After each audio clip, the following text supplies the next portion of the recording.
Now here we are going to see about the next chemical property, that is Kolb reaction. In this Kolb reaction, what happens here? Phenol, it is converted into salicylic acid, and salicylic acid, the another name for salicylic acid, it is 2-hydroxybenzoic acid. 2-hydroxy च्या ऐवजी आपण ortho-hydroxy सुद्धा म्हणू शकतो. ऑर्थो-हायड्रॉक्सीबेन्झोइक acid किंवा 2-hydroxybenzoic acid. Commercially or commonly it is known as salicylic acid. What happens in this reaction here? Sodium phenoxide on reaction with CO2, that is carbon dioxide. This reaction takes place at 398 Kelvin temperature. Here on reaction with CO2, sodium phenoxide react with CO2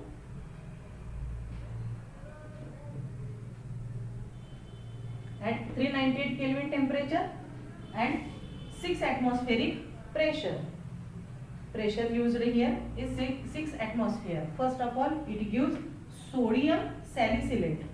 This sodium salicylate is the sodium salt of sodium salt of salicylic acid. Salicylic acid is a sodium salt. This sodium salt on hydrolysis, finally it gives 2-hydroxybenzoic acid. This 2-hydroxybenzoic acid, it is also called as salicylic acid. Okay. Now how the reaction takes place, we will see here. This one is sodium phenoxide. We have to use sodium phenoxide, O minus Na plus. This sodium phenoxide, it react with CO2.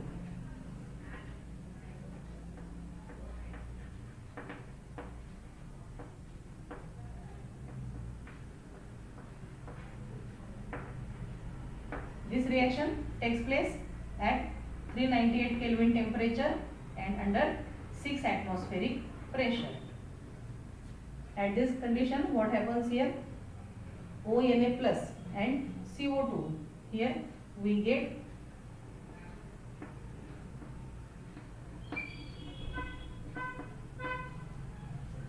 CO2 इथं it is converted into COONA, and it is the sodium salt of salicylic acid. Therefore, the name of the compound is sodium salicylate.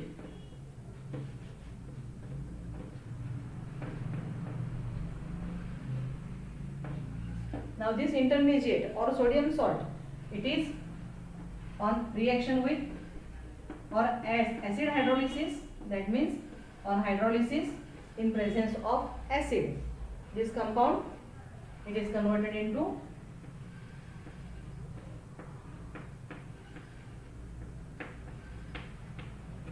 salicylic acid. या ठिकाणी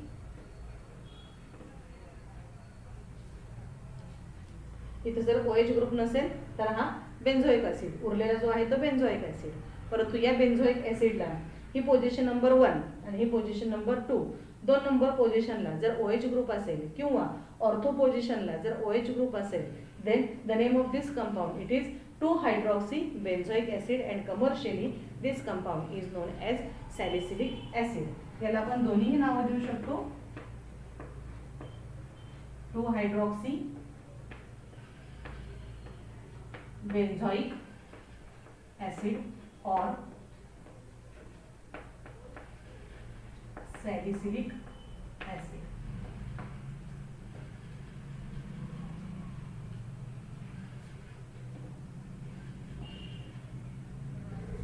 आता या ठिकाणी जर reaction mechanism बघायचं म्हटलं आपण तर सोडियम फेनॉक्साइड आपण इथं स्टार्टिंग मटेरियल घेतलेलं आहे, परंतु सोडियम फेनॉक्साइड जो आहे तो आपल्याला अगोदर फिनॉल पासून तयार करावा लागतो. स्टार्टिंग मटेरियल जे आहे किंवा स्टार्टिंग रिएजंट जो आहे तो आपण घेतलेला फिनॉल आणि NaOH, फिनॉलची आणि सोडियम हायड्रॉक्साइडची NaOH ची जेव्हा रिएक्शन होते त्यावेळी आपल्याला सोडियम फेनॉक्साइड मिळतो, आणि हा तयार होणारा जो सोडियम फेनॉक्साइड आहे, this sodium phenoxide it reacts with CO2, that is carbon dioxide, आणि ह्या प्रकारे आपल्याला हा इंटरमिजिएट मिळतो. Finally this intermediate react with acid on hydrolysis in presence of acid, it will produce the 2-hydroxybenzoic acid, that is salicylic acid. Okay, now take the screenshot of this one.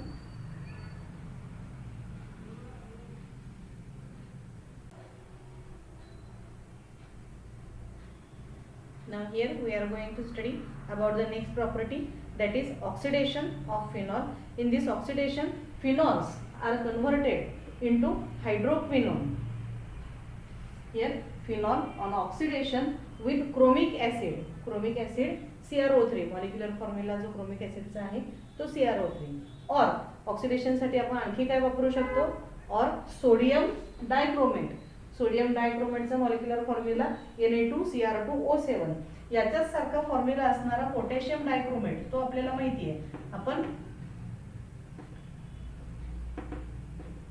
हा potassium dichromate जो compound आहे हा halogen derivative मध्ये सुद्धा आपण study केलेला आहे आणि अल्कोहोल्स मध्ये सुद्धा हा आपल्याला येतोय आपल्या याच्यामध्ये सिलेबस मध्ये. तर हा पोटॅशियम डायक्रोमेट जो आहे तो K2Cr2O7. पोटॅशियम फक्त पोटॅशियम क्रोमेट जो आहे तो KCrO4. हा पोटॅशियम क्रोमेट, याचा dimer potassium dichromate K2Cr2O7.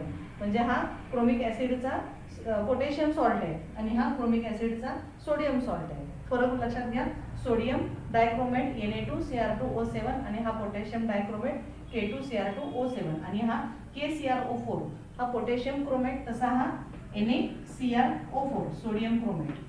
सोडियमचा salt हा पोटॅशियमचा सॉल्ट. ओके. नाव हियर या ठिकाणी काय होते, तर पोटॅशियम डायक्रोमेट बरोबर आपण ऑक्सिडेशन करू शकतो किंवा क्रोमिक ऍसिड यूज करून ऑक्सिडेशन करू शकतो. या ऑक्सिडेशन साठी आपल्याला H2SO4 ॲज अ कॅटलिस्ट म्हणून किंवा in presence of H2SO4 this reaction is carried out. आणि या रिएक्शन मध्ये आपल्याला काय मिळतंय, तर benzoquinone. We obtain here benzoquinone. How the reaction takes place, we will see here. It is phenol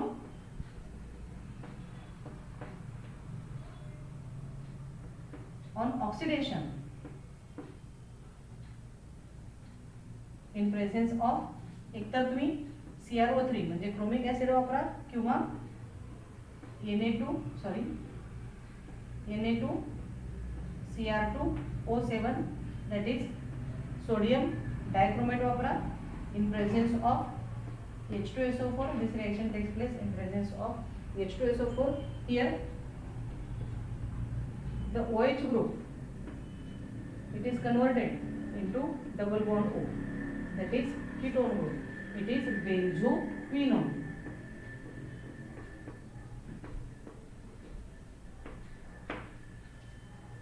This benzoquinone, it is the example of diketone.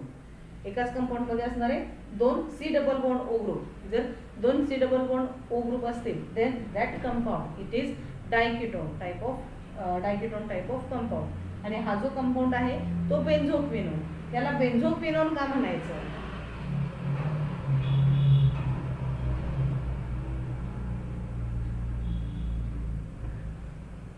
it is benzene. When one OH group is attached directly to the benzene ring, then it is phenol. When with respect to this phenol, ह्या position प्रमाणे if another OH group it is present at para position, याच्या पोझिशनच्या respectfully इथं दुसरा OH group जर present असेल तर हा डायहायड्रॉक्सीफिनॉल आहे. हा दोन याला OH ग्रुप अटॅच आहे. therefore it is dihydroxy compound and name of this dihydroxy compound it is quinone. या कंपाऊंडचं नाव आहे क्विनोन आणि या क्विनोनचा हा कीटोन ग्रुप आहे. क्विनोन पासून तयार झालेला हा कीटोन ग्रुप आहे, डायकीटोन. therefore it is benzoquinone. ONE हे बघा, the suffix changed to ONE. it is diketone. okay, I will rub here.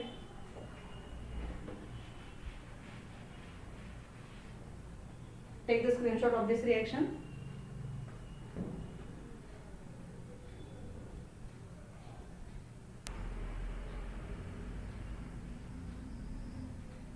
Now here we are going to study about the next reaction, that is catalytic hydrogenation of phenol. In this reaction, phenol it is converted into cyclohexanol. How the reaction takes place here? In this reaction, mixture of vapors of phenol and hydrogen gas it is passed over nickel catalyst. Nickel catalyst वरती फिनॉलचं आणि hydrogen गॅसचं मिक्सचरचे जे vapours आहेत ते pass केले जातात. This reaction takes place at 433 kelvin temperature. In this reaction what happens, phenol undergo catalytic hydrogenation and it gives cyclohexanol. आता hydrogenation means काय, या ठिकाणी आपण हायड्रोजनेशन लिहिलेलं आहे. Hydrogenation means addition of hydrogen and catalytic hydrogenation it means addition of hydrogen which takes place in presence of catalyst. It is known as catalytic hydrogenation. या reaction मध्ये फिनॉलचे आणि हायड्रोजन गॅसचे जे वेपर्स आहेत ते निकेल कॅटलिस्ट वरून, metal आहे nickel, तो कॅटलिस्ट ॲज अ कॅटलिस्ट म्हणून काम करतो. या निकेल कॅटलिस्ट वरून त्याचे वेपर्स जेव्हा पास केले जातात त्यावेळी phenol it get converted into cyclohexanol. How the reaction takes place we will see here.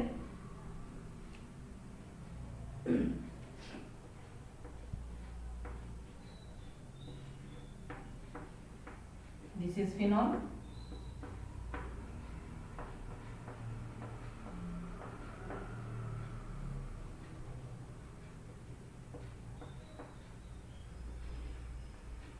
This reaction takes place in presence of catalyst nickel at 433 Kelvin temperature. In this reaction, the double bond between two carbon atoms it gets saturated. हा unsaturation आहे. It gets saturated or hydrogen gets added to the carbon-carbon double bond. एका double bond साठी दोन hydrogen, तीन double bond साठी तीन हायड्रोजनचे molecule लागतील इथं. आणि या ठिकाणी we get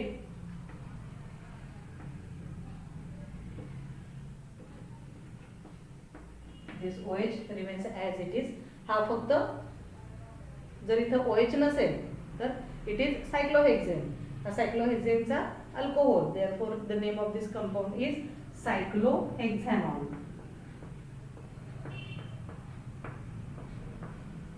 Name of this compound is cyclohexanol.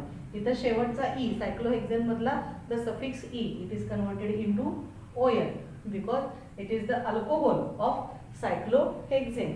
आता इथं जरी ही अरोमॅटिक रिंग प्रमाणे दिसत असली, ही रिंग जी आहे ती अरोमॅटिक रिंग प्रमाणे हेक्झॅगोनल दिसत असली तरी ही अरोमॅटिक रिंग नाही किंवा हा बेन्झीन नाही. बेन्झीन कधी होईल, जर असं असेल तर, म्हणजे alternate single bond double bond system असेल तर तो बेन्झीन असेल. ही हेक्झॅगोनल रिंग आहे परंतु कोणाची, तर हेक्झेनची आहे. 6 कार्बनचा अल्केन आणि तो सायक्लिक फॉर्म मध्ये. Therefore, name of this compound is cyclohexane. To this cyclohexane, one OH group is attached. Therefore, the suffix E from cyclohexane it is changed to OL. It is alcohol of cyclohexane. Therefore, it is name of this compound is cyclohexanol. Okay.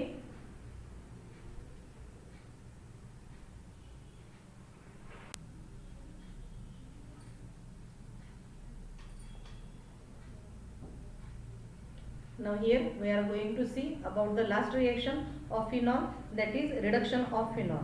In this reaction what happens, phenol is converted into benzene. This reduction reaction it is carried out by heating the phenol with zinc dust. When phenol is heated with zinc dust it undergo reduction and it forms benzene. How the reaction takes place we will see here. It is phenol when it heated with zinc dust. The oxygen from phenol it gets combined with zinc and it forms ZnO, and here this hydrogen it gets attached to this carbon. Therefore, we get finally benzene.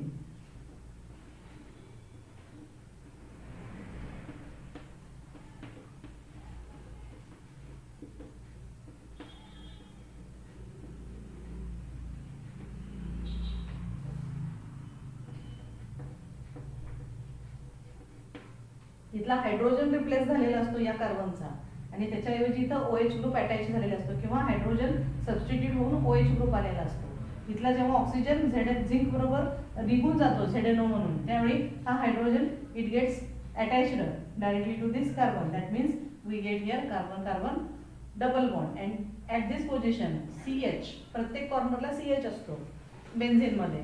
ह्या ठिकाणी आपल्याला हा CH form होतो किंवा benzene. We will get the benzene as our product. Okay.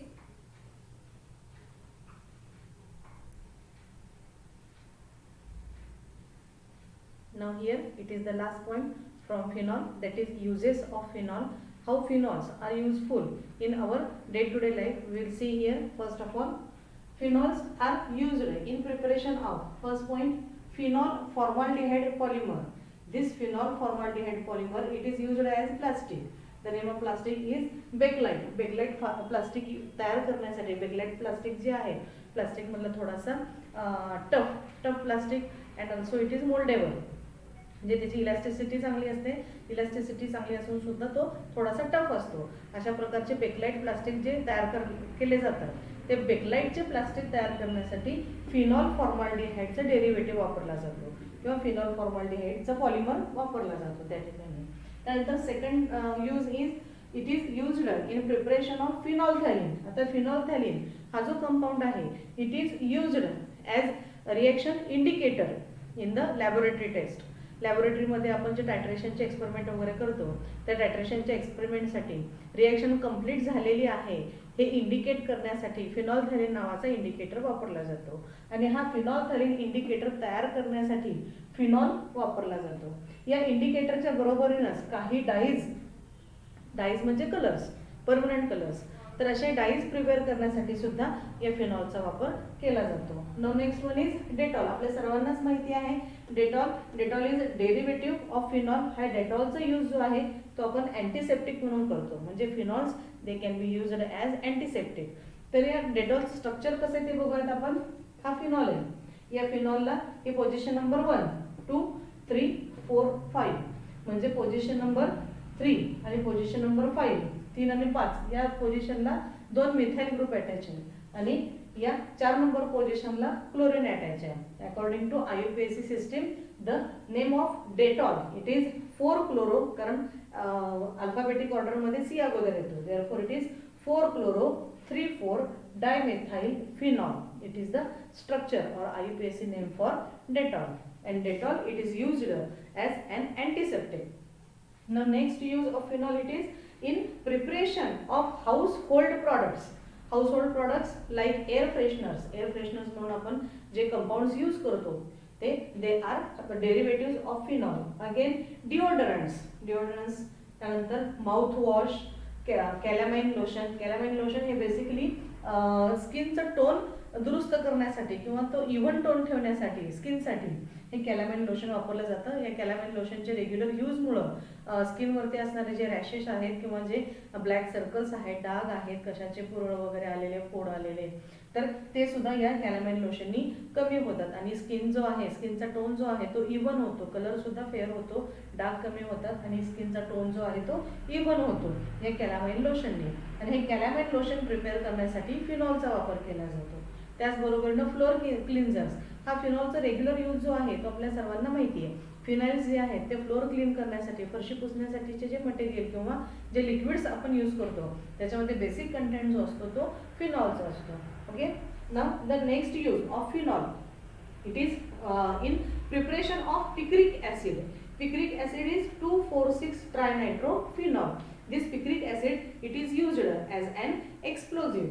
Now next one is 2,4-dichlorophenoxyacetic acid. हा जो compound आहे, this 2,4-dichlorophenoxyacetic acid it is used as selective weed killer. Selective weed killer म्हणजे काय, तर एक विशिष्ट प्रकारचं पेस्टिसाइड असतं. त्या पेस्टिसाइडमध्ये सुद्धा बरेच प्रकार आहेत.